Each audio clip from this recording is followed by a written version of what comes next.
2022, I taught a graduate class in comparative Russian politics at George Washington University. The graduate students are my favorites because they are already grown-ups and they train their dogs not to eat their homework anymore. On February 24, 2022, one of the students announced a breaking news: Russia invaded Ukraine.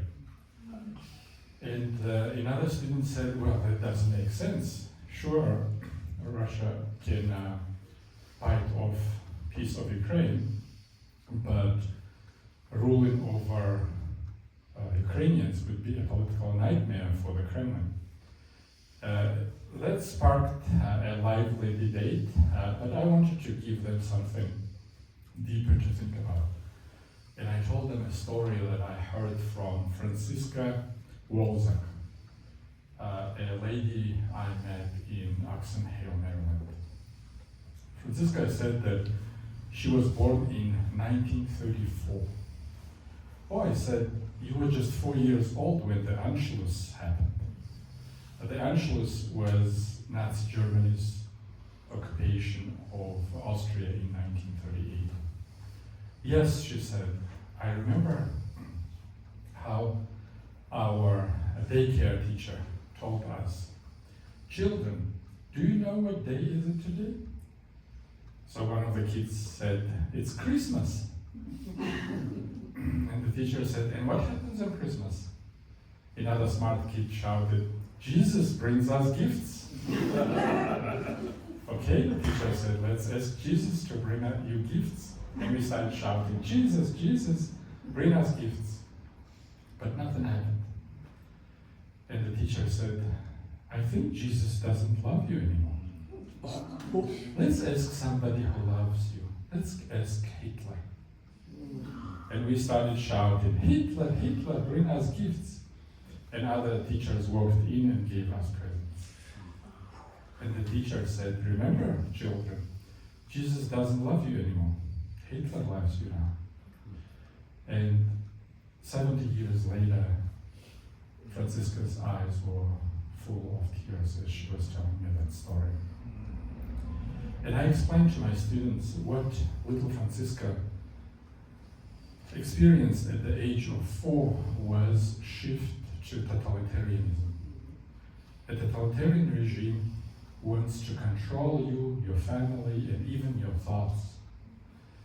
And Franziska's parents can't contradict the teacher. Otherwise, her father, Vincent, won't be there next day to pick her up from the daycare, as he would end up in a concentration camp. And I noticed that Franziska's story especially resonated with one of my students, Matthew. And he said, maybe the Russia's invasion of Ukraine actually is excuse for the Kremlin's transition to totalitarianism. And from then on, he tried to prove his idea. And one day, Matthew walked in the class and said, Professor, I found the proof. So Matthew found a news story about 12-year-old Russian girl, Masha Maskarova.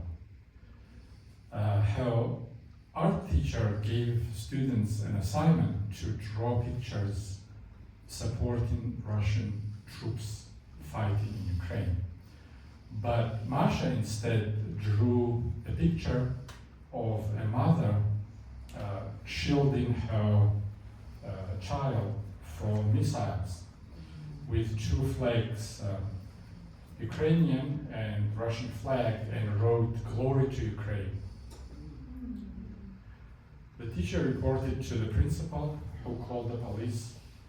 Masha's father, Alexei, was arrested and sentenced to 2 years in prison. And Masha was placed in state shelter. And connecting Masha's story and Franziska's story, Matthew announced Kremlin's transition to totalitarianism in 2022.